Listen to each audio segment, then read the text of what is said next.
Este livro foi gravado mediante autorização da editora nos estúdios da Fundação Dorina Noil para Cegos.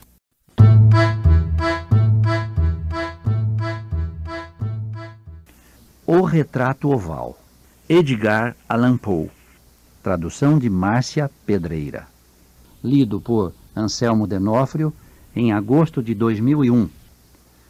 O castelo que meu criado resolvera arrombar a fim de evitar que eu, gravemente ferido como estava, passasse a noite ao relento, era uma dessas construções portentosas, a um só tempo lúgubres e grandiosas, que há séculos assombram a paisagem dos Apeninos e também povoam a imaginação da senhora Radcliffe.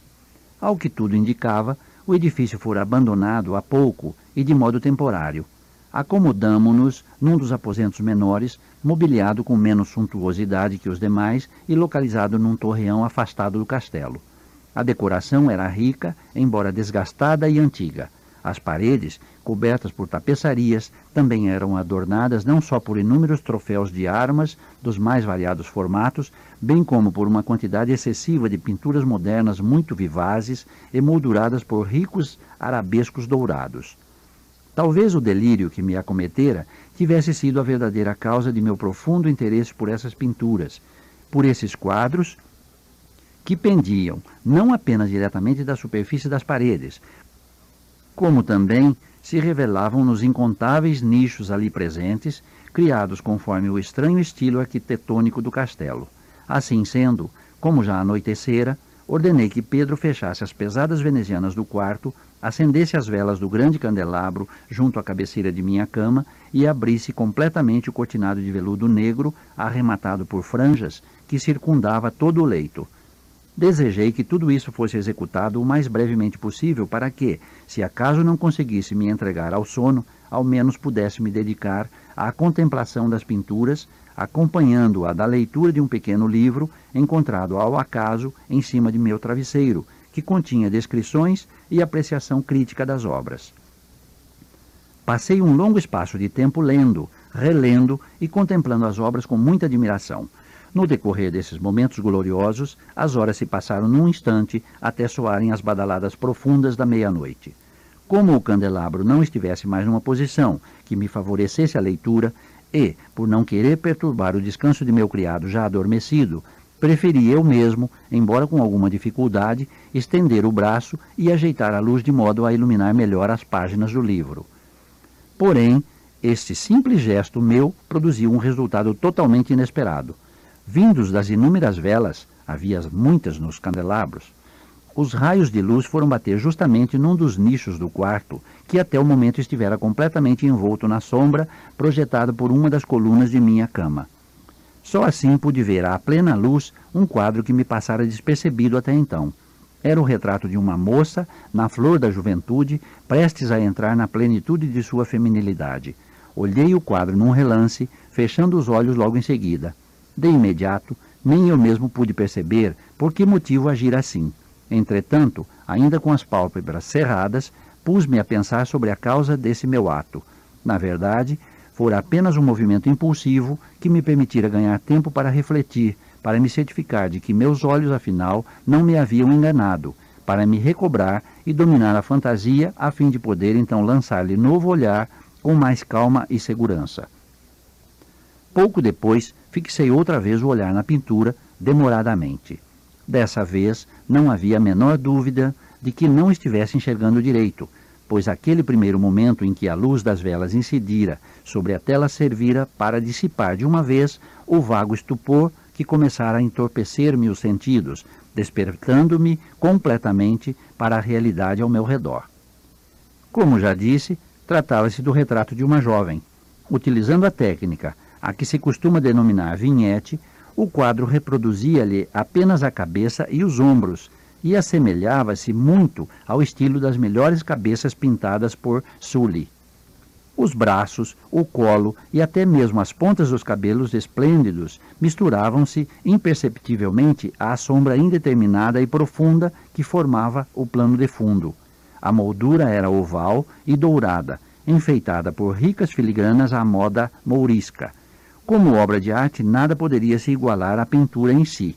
Contudo, A emoção tão avassaladora e repentina que se apoderara de mim não poderia ter sido ocasionada pela maestria do pintor ou pela imortal beleza daquela fisionomia.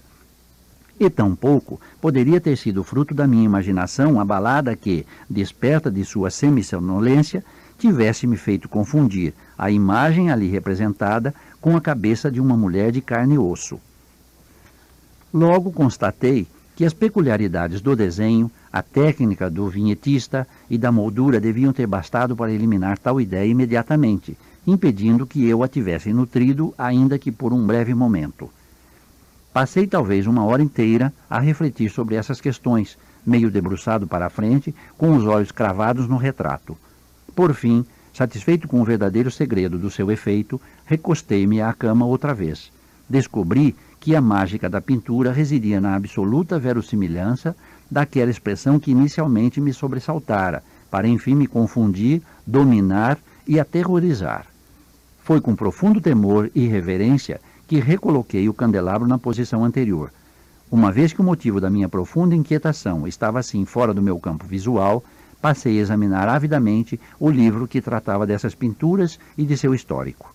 Depois de folheá-lo rapidamente até encontrar o número referente ao retrato oval, procedi à leitura do texto curioso e fantástico que transcrevo a seguir.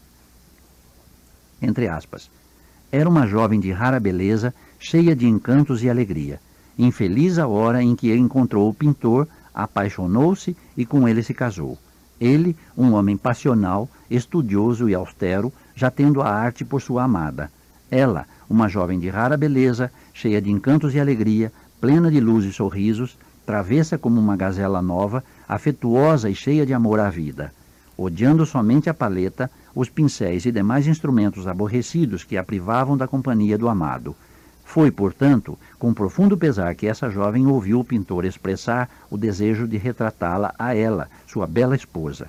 Porém, por ser dócil e meiga, posou para ele por várias semanas, imóvel em meio à penumbra daquele aposento do alto da torre, iluminado apenas por um único foco de claridade que descia do teto e incidia diretamente sobre a tela, deixando todo o resto na escuridão. Já o pintor rejubilava-se com o trabalho, prosseguindo hora após hora por dias a fio. Era um homem obcecado, irreverente e temperamental, sempre a perder-se em devaneios. Tanto assim que recusava-se a perceber que a luz nefasta daquela torre deserta consumia a saúde e o ânimo de sua esposa, a qual definhava aos olhos de todos, exceto aos seus. E, no entanto, ela sempre sorria e continuava a sorrir sem se queixar, porque notava que o pintor, artista de grande renome, desfrutava um prazer ardente e avassalador ao executar a obra sem jamais esmorecer, trabalhando dia e noite para retratar aquela que tanto o amava, mas que se tornava cada vez mais fraca e melancólica. Na verdade, aqueles que puderam ver o retrato comentaram em voz baixa a total fidelidade entre modelo e obra, atribuindo-a a um prodígio excepcional, prova cabal não só da perícia do pintor, como do amor profundo que dedicava àquela a quem retratava com tanta perfeição. Porém, com o tempo, à medida que se aproximava a conclusão do trabalho, ninguém mais obteve permissão para entrar na torre, pois o pintor entregara-se à loucura de sua obra e raramente desviava os olhos da tela, nem mesmo para olhar o rosto de sua mulher. E recusava-se a perceber que as cores que ia espalhando por sobre a tela eram arrancadas das faces daquela que posava a seu lado. Passados alguns meses, quando quase nada mais restava a ser feito, a não ser uma pincelada sobre a boca e um retoque de cor sobre os olhos, o espírito da jovem reacendeu-se ainda uma vez, tal qual chama de uma vela a crepitar por um instante. E então executou-se o retoque necessário e deu-se a pincelada final, e, por um momento, o pintor caiu em transe, extasiado com a obra que criara. Porém, no momento seguinte, ainda a contemplar o retrato, estremeceu, ficou lívido e, tomado de espanto, exclamou com um grito: "Mas isto é a própria vida!" E quando afinal virou-se para olhar a própria amada... Para ler esse conto, acesse www.poeteiro.com